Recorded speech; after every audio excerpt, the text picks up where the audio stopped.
How do you buy houses in your 20s with no cash and no credit? I'm Daniel Kline with Sub2 Freedom, and that's what we're going to talk about today. As a matter of fact, I have a special guest, a young buck, aggressive new investor who's doing just that, buying houses in with no cash, no credit, and believe it or not, he's not even 20 years old yet. So check this out.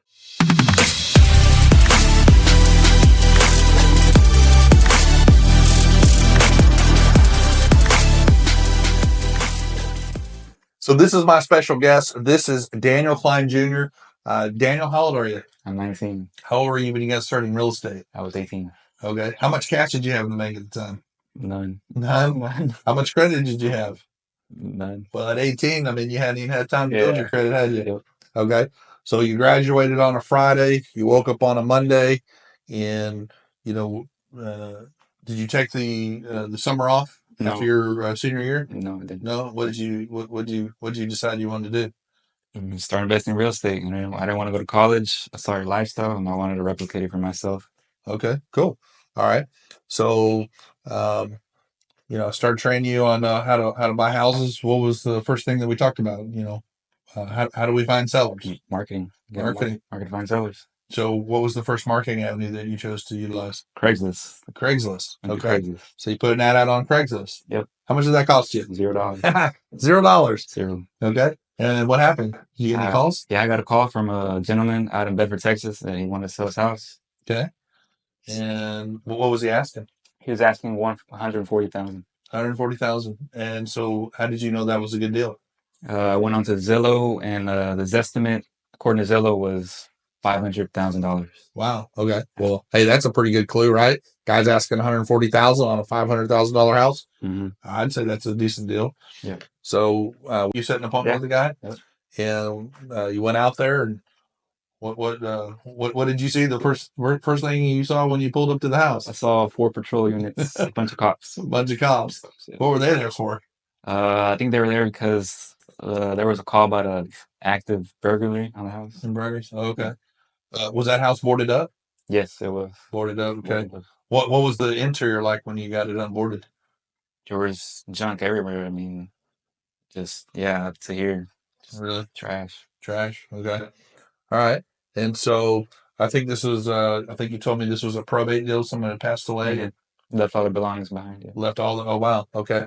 So sounds like it'd been broken into quite a bit. Yeah. Yeah. So it's starting to be a problem, I would imagine. Yeah. Mm-hmm. Yeah. Okay. All right. And so, so you signed a contract with the seller. Mm-hmm. Okay. And then turned it into the title office. Title office. Okay. And then, so the title office called you, and so there was clear title. Clear title. Mm-hmm. Okay. Did you do a little jig? Yeah. Excited. Heck yeah, that's exciting. Okay. And then, all right. So you got the property under contract for $140,000, and were there any further negotiations with the seller? There was. Okay. So I was in talks with the city, and I thought that I had a thought that the house might be getting condemned. And so I went back to the seller and I told him, hey, I'm not willing to buy the house for $140, but I would at $100. Okay. What did they say? They agreed. They agreed to do that? Okay. So you got a $40,000 reduction on your contract. Mm-hmm. Wow. Congratulations on that. Thank you. Okay. And so, so then, so you got $100,000 contract. Then what did you do with the contract? I went out and looked for an investor that was willing to pay more.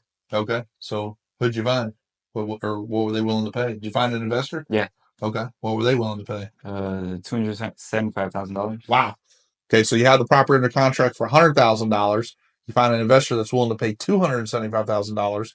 The difference is $175,000. And where did that go? In my pocket. In your pocket. So let me get this straight. All right. So you're fresh out of high school, decided not to take the summer off after your senior year, which is traditional. Most young folks do that. Decide to start investing in real estate. You put a Craigslist ad out there. You got a call from a seller. You negotiate a price. You find another investor to assign your contract to, and you put $175,000 in your pocket after 3 weeks from graduating. Yep. Wow. How much cash did you put in that deal? I mean, none. Really? None. Okay. How much credit did you put in that deal? Didn't have any. You didn't have any credit either. Wow. Okay. So Daniel Jr. just created $175,000 in cash with no cash out of his pocket and no credit. So, what'd you do with the $175,000? I went and invested it. It's more real estate. Oh, really? Okay. Sweet. Love that. I mean, most young people would, go shopping, I would imagine. Yeah. Okay. So what'd you end up buying? Bought a house out in Maybank, Texas. Okay. And how'd you find that deal? By referral. Okay. So somebody called you up and said, Yeah, hey, so they need I know somebody that needs to sell their house. okay, perfect. And well, how did that deal go down? I mean, did you use any cash, any of your cash to get into that deal? Yeah, I had to. Okay. I had to give the seller something to walk away with. Okay. How much was that? The $20,000. Okay. Wow. But that was $20,000 that you took out of your $175,000. Yeah. So you actually had some money left over, right? Mm-hmm. Okay. Well, you didn't have any credit at the time. No. How in the heck did you finance that? I took over the financing on the property. Okay. So you bought the property subject to. Oh, subject to. Oh, wow. Mm-hmm. Okay. For those of you who don't know what subject to is, it means that an investor will come in to a homeowner and take over their payments. So in other words, they're buying the property subject to the existing lien. So the lien stays in the seller's name and the title reverts over to the new investor. So you actually used the seller's credit and their mortgage to finance your purchase. Correct. Wow. That's brilliant. Yep. I love that. Okay. And so you bought this house, you put $20,000 in the seller's pocket, you took over his payments, and then what'd you do? I went and marketed it for owner finance. Owner finance buyer? Mm-hmm. Okay.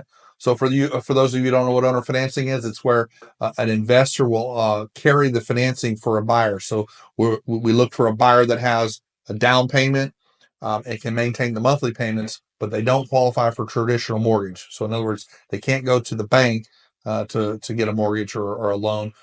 The investor will finance them privately. So you're willing to finance an owner finance buyer? Yeah, correct. Why would you do that? I mean, as opposed to like flipping it, I see a lot on YouTube, people, fix and flip, and that's the big rage, flipping properties. How come you didn't want to flip that property? Well, I wanted the cash flow. Oh, cash flow. Okay. So, well, speaking of cash flow, what are you making cash flow on that property? $1,350. $1,350? Yes, correct. Wow.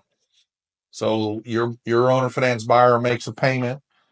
You make a payment to your seller's mortgage, right? You're servicing that debt, and then you have $1,350 a month left over. Right. Wow, that's incredible. So, well, what are your future plans? Going out and buying more. Yeah, keep stacking them up. Keep stacking them up. You're not happy with $1,350 a month? No, I want that times like 100. Yeah. Yeah. Okay. Hey, that's a great goal. I love that. Cool. Listen.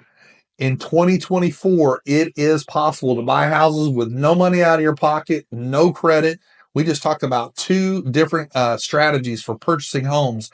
And I'm telling you, if a 19-year-old can do it 3 weeks out of high school, anybody can do it. So if you like this video, hit the like button. Please subscribe. We're going to continue to bring to you valuable information that will bring tremendous value to your real estate journey, your real estate investing business.